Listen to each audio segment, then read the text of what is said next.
Ako didahaiya, kay waray niyo mahihimo kung bulag kamo haakon. Mga inigugma ko nga kabugtuan, maaram kita nga kun ansa nga nahimumulag han puno, malalaya man ta ngan mamamatay. Amo nga nasiring ang Ginoo nga kun magpabilin kita haiya ug an iya mga pulong magpabilin din hihaaton, makakapangaro kita an aton mga ginuungara ngan iyahatag ini haaton. Ang pagpabilin dida kan Hesus nangangahulugan nga kaangayan nga magkamayada kita personal nga relasyon haiya nga dayuday maiya kita mga kasangkayan. Dira hiton ibang nga bahin hiton Ebanghelyo ni San Juan, iginpapakita an aton Ginoo nga ginhimo kita niya nga mga kasangkayan. Kay ano? Tungod kay iginhalad na niya an iya kinabuhi para haaton nga tanan. Saring pa niya, waray madarod ako nga paghigugma nga may papakitahan usang nga tawo ngadto han iya mga kasangkayan, kundi han iya pag-ula han iya kinabuhi para han iya mga kasangkayan. Sangit mga kasangkayan kita niya, kay ginhigugma kita niya nga ginhalaran pa han iya kalugaringon kinabuhi. Kaangayan lamang inigugma ko nga kabugtuan nga ini nga iya pakigsangkay aton aksyon ngan ipadayon naton pinaagi hin pagpabilin didahaiya. Para pabilin an iya pulong din hihaaton, kaangayan aton pagtipian an aton pagbuhaiya o an iya mga pagturunan. Dida hiton aton, itsagod hiton aton mga kasing-kasing.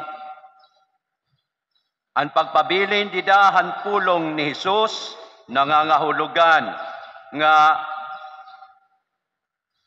mag-iinukuyan kita. Didahan iya mga pulong nga mahumog kita. Hininga iya mga pulong base kita ngahaw kung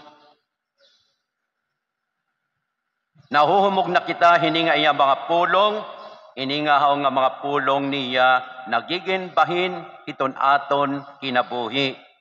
Nagiging bahin hiton aton kinabuhi. Karuyag sidngon mga inigugma ko nga kabugtuan, nababag-o na kita. Hesus nagaagda aton nga magpadayon kita pamalandong han iya mga pulong. Base kitang ngahaw, mabag-o, pinaagi hani nga iya mga pulong. Anaton Ebanghelyo nagsusumat mahitungod hinpamunga. Kun ansa nga kadugtong han balagon o han puno, mamumunga ini hindamo. Ang Diyos nagtatawag aton nga maging tinuod nga an iya mensahe dinhi hakalibutan. Karuyag sidngon mga inigugma ko nga kabugtuan, kaangayan nga buhion naton ini nga iya mensahe ngan aton ini ipaangbit, aton ini ipahayag ngadtuhan aton mga kabugtuan. Iya ini mensahe para han bugos nga kalibutan. Nagtatawag hiya aton nga mahipaangbit naton ini nga iya gugma dinhi hakalibutan. Dirhiya nagtatawag aton nga magin aadala kita dida an iya presensya, kundi gintatawag kita niya nga gamiton naton ini nga iya presensya in pagbag-o han kalibutan.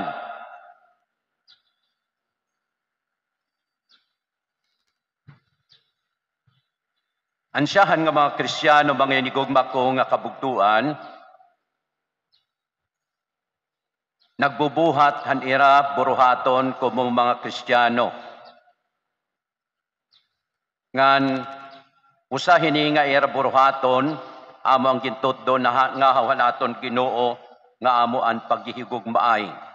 Sangdet ginsusumata aton nga hakada adlaw damo in mga nahiaapi ang singbahan han aton Ginoo. Kay ano?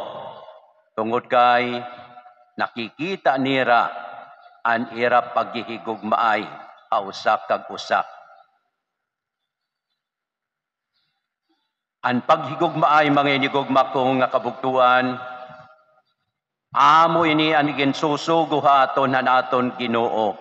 Kakaangayan naton maipaangbit ngadto han iba nga mga tawo. Kay siring paniya, kung ako naghigugmaayo, magsihigugmaay man kamo. Kay makikilala kamo nga akon ta kamo mga tinun-an kung kamo nagsisihigugmaay. Sangdit gintatawag kita mga inigugma ko nga kabugtuan, hinpag-ukoy, an amula nga kinabuhi ni Kristo. Kinabuhi, di daha paghigugma.